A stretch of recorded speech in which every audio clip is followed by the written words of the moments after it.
अकबर और बीरबल सबसे अनमोल चीज का रहस्य। दरबार में सवाल। एक सुनहरी सुबह थी। बादशाह अकबर अपने भव्य दरबार में बैठे थे। मौसम सुहावना था, लेकिन अकबर के मन में एक सवाल उमड़ रहा था। उन्होंने अपने दरबारियों से कहा, आज मैं आप सबसे एक ऐसा सवाल पूछूंगा जिसका उत्तर बहुत सोच समझकर देना होगा। दुनिया में सबसे अनमोल चीज क्या है? यह सुनकर दरबार में खुसुर-पुसुर शुरू हो गई। हर कोई अपने अपने विचार में खो गया। बादशाह ने एक एक कर दरबारियों को अपनी राय देने के लिए बुलाया। दरबारियों के उत्तर। पहले दरबारी ने कहा, जहां पनाह, सबसे अनमोल चीज सोना है, क्योंकि सोना अमीरी और समृद्धि का प्रतीक है।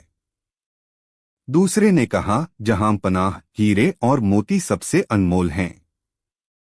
इनकी कीमत किसी भी चीज से अधिक होती है।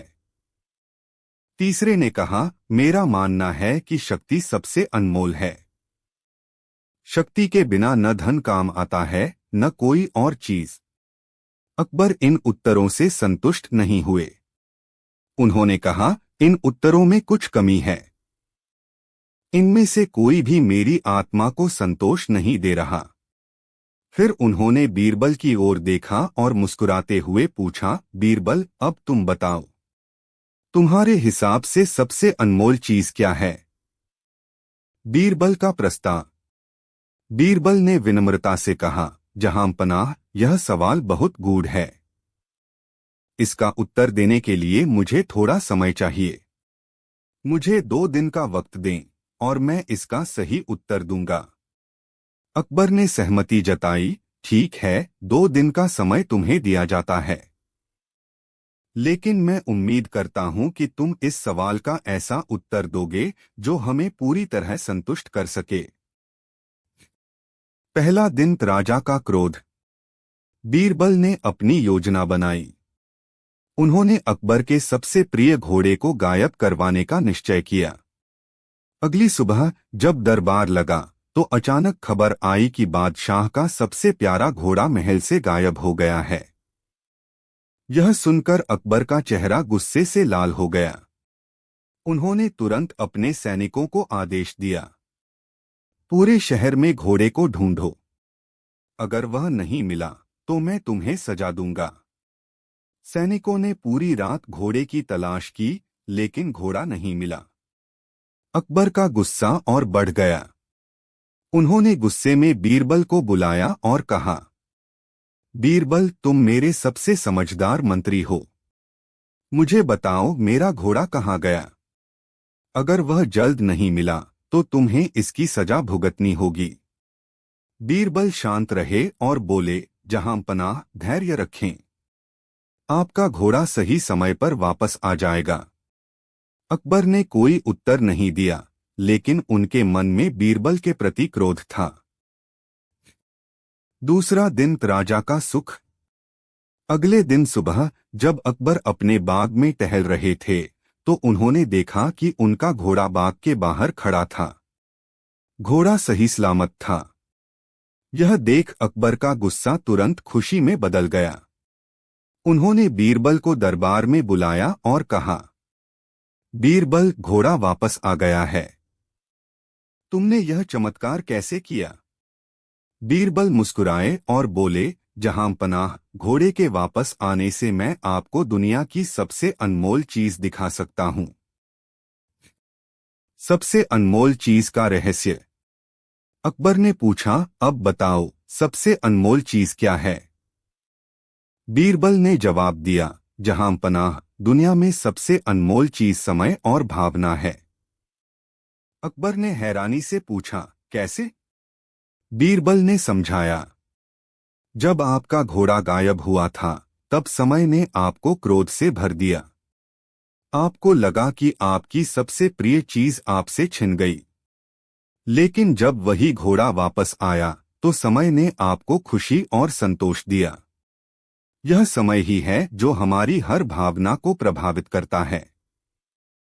सोना, हीरे, शक्ति, ये सब समय के बिना कुछ नहीं।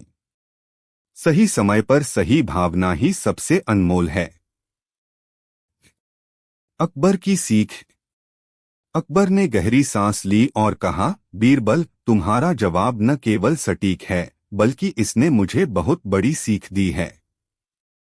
सच में समय और भावनाओं को समझने वाला व्यक्ति ही जीवन में सच्ची सफलता पाता है।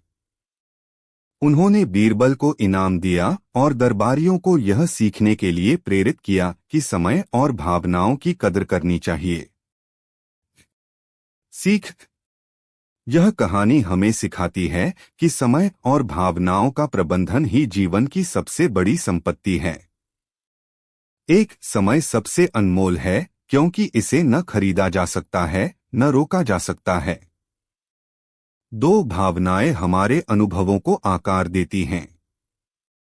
सही समय पर सही भावना ही सच्ची खुशी लाती है। कहानी नंबर 2, अकबर बीरबल की कहानी, बीरबल का न्याय। भूमिका। अकबर बीरबल की कहानियां भारतीय इतिहास और संस्कृति में एक महत्वपूर्ण स्थान रखती हैं। ये कहानियां न केवल मनोरंजन का साधन हैं बल्कि जीवन के महत्वपूर्ण पाठ भी सिखाती हैं। बीरबल की बुद्धिमत्ता और निपुणता ने अकबर के दरबार को और भी रोचक और ज्ञानवर्धक बना दिया था। इस कहानी में हम एक ऐसे प्रसंग को देखेंगे जिसमें बीरबल ने अपने अद्वितीय न्याय और समझदारी से एक जटिल समस्या का हल निकाला। यह कहानी केवल एक न्यायिक कार्यवाही नहीं है बल्कि यह भी दर्शाती है कि सत्य को पहचानने की शक्ति हर किसी में होती है और कभी-कभी प्रमाणों से ज्यादा महत्वपूर्ण हमारी समझ होती है। कहानी। मुगल सम्राट अकबर एक न्यायप्रिय और समझदार शासक के रूप में प्रसिद्ध थे। उनकी शासन व्यवस्था में न्याय का बहुत महत्व था। अकबर के दरबार में कई ऐसे लोग आते थे जो अपनी समस्याएं लेकर उनके पास आते थे।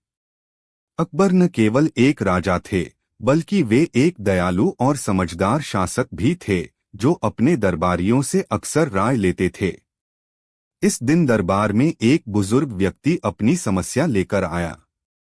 वह अपनी भूमि के बारे में शिकायत करने आया था जिस पर कुछ लोग जबरदस्ती कब्जा करना चाहते थे। बुजुर्ग व्यक्ति ने कहा, महाराज, यह भूमि मेरी है लेकिन कुछ लोग इसे मुझसे छीनने की कोशिश कर रहे हैं।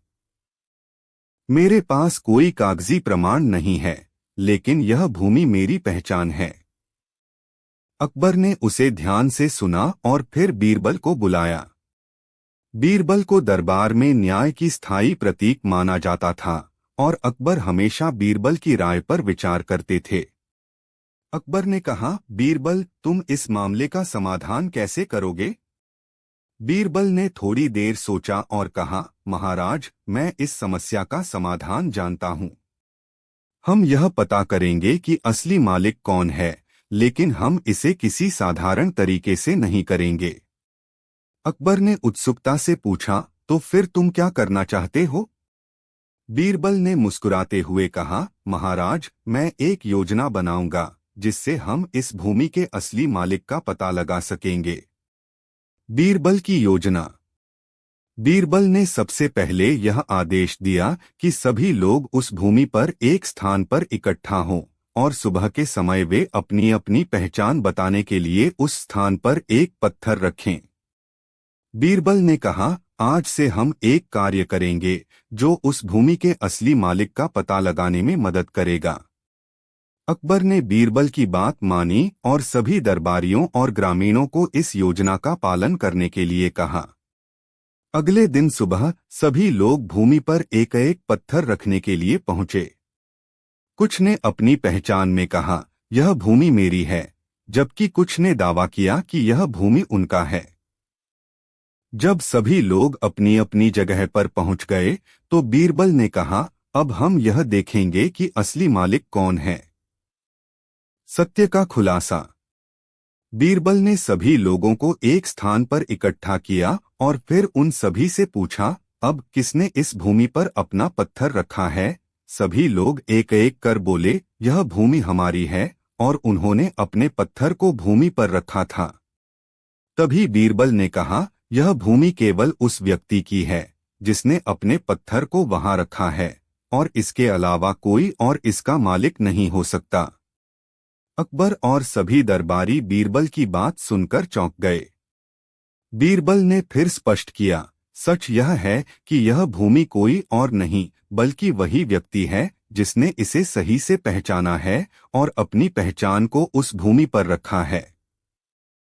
फिर बीरबल ने उस बुजुर्ग व्यक्ति को आगे किया और कहा, यह भूमि असली रूप से तुम्हारी है क्योंकि तुम ही इसे पहचानने में सफल हुए हो। तुम्हारे अंदर उस भूमि के साथ जुड़ी हुई पहचान और समझदारी है जो अन्य लोग नहीं समझ पाए। अकबर ने बीरबल की बुद्धिमत्ता की सराहना की और कहा, बीरबल, तुम्हारी यह योजना और तर्क अविश्वसनीय है। तुमने बहुत ही सही और न्यायपूर्ण तरीका अपनाया।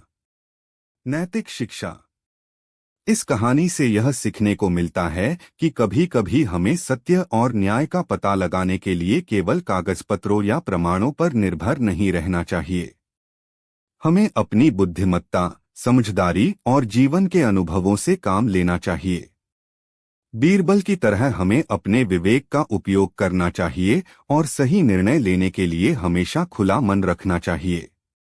अकबर बीरबल की यह कहानी यह भी बताती है कि कभी कभी किसी समस्या का समाधान सरल होते हुए भी हमें सही दृष्टिकोण की आवश्यकता होती है। यह न्याय और सत्य की खोज में तर्क और समझदारी की अहमियत को दर्शाती है।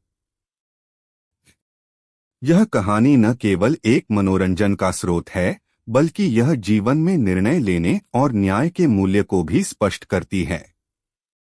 बीरबल का यह न्यायपूर्ण दृष्टिकोण हमें यह सिखाता है कि किसी भी विवाद को सुलझाने में सबसे महत्वपूर्ण बात है सही और संतुलित दृष्टिकोण अपनाना।